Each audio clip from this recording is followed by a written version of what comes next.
Les 3 missions de base d'un parc naturel, c'est premièrement valoriser et protéger le patrimoine naturel et rural sur le territoire.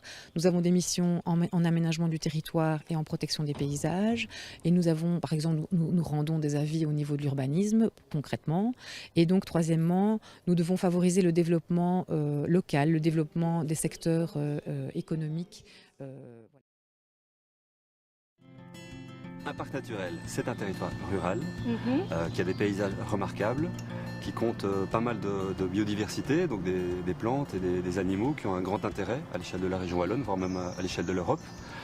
Mais c'est surtout des habitants qui vivent, qui travaillent, qui ont leurs loisirs dans ce territoire. En réalité, c'est un territoire où on essaie de concilier les activités économiques, la biodiversité et la préservation du cadre de vie. C'est en fait un défi au quotidien qu'on essaie de relever. D'accord. Le pouvoir d'un parc naturel, c'est un pouvoir surtout d'initiative et de proposition.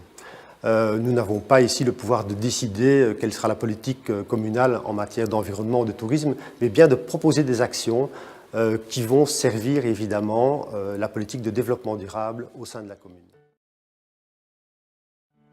Le parc naturel, ce n'est pas une réserve naturelle, donc on n'ajoute pas des contraintes à ce qui existe. Il y a certaines réglementations qui sont valables pour toute la région wallonne. Dans un parc naturel, ce qui va se passer, c'est qu'elles seront respectées peut-être d'un peu plus près et qu'on y fera un peu plus attention. Parce qu'effectivement, la volonté, c'est de préserver un patrimoine naturel de grande valeur, mais aussi de permettre la coexistence des habitants du parc.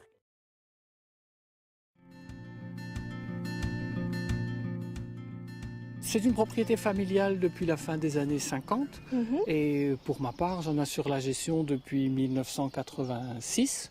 Et puis, on s'est dit qu'on pouvait encore aller peut-être un peu plus loin dans la gestion naturelle, spontanée du lieu. Et c'est ainsi que j'ai fait appel au parc naturel comme référent scientifique, comme conseiller dans la réalisation et puis aussi techniquement pour l'entretien de la zone.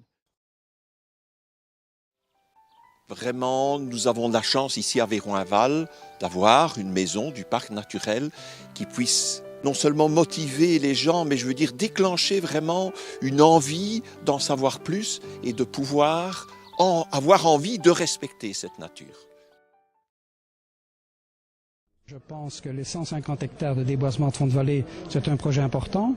Nous avons des promenades importantes qui relient notre région au Grand-Duché de Luxembourg, mais nous avons aussi l'éducation au niveau des établissements scolaires du primaire.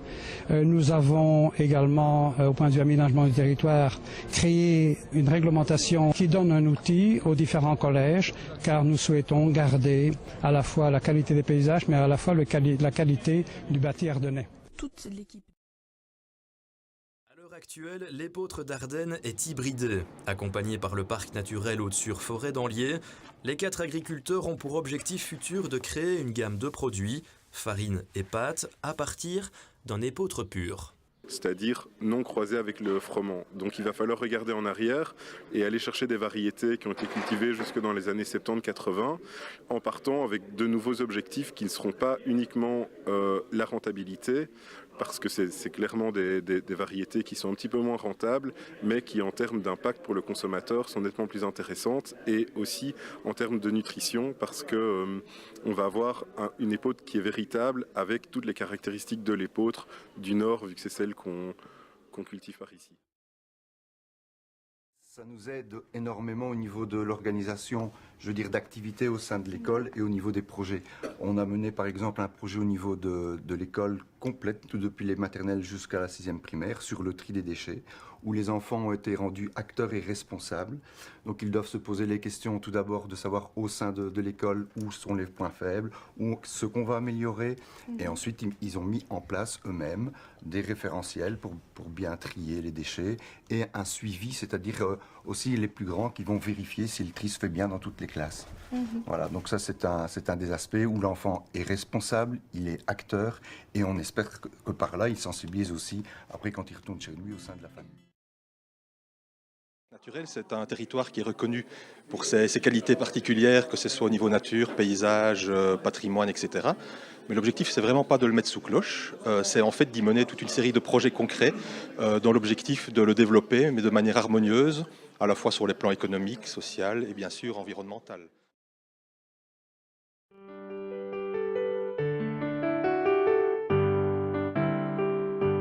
C'est une merveilleuse image de marque pour l'entité de Viroinval, ce statut de parc naturel. La population a bien conscience qu'elle vit dans un cadre environnemental exceptionnel, un cadre de vie magnifique. Et ce statut de parc naturel n'engendre pas spécialement de contraintes pour la population, bien au contraire. Elle permet notamment à la commune d'avoir des moyens pour le développement touristique, des initiatives en matière d'environnement qui apportent un plus à la population. Donc je pense vraiment que la population est fière de vivre dans une région comme celle-ci et je pense qu'il faut poursuivre l'information, notamment via les petits bulletins d'information qui sont diffusés pour que la population continue à avoir bien conscience de cette richesse qui est la nôtre à Viroinval.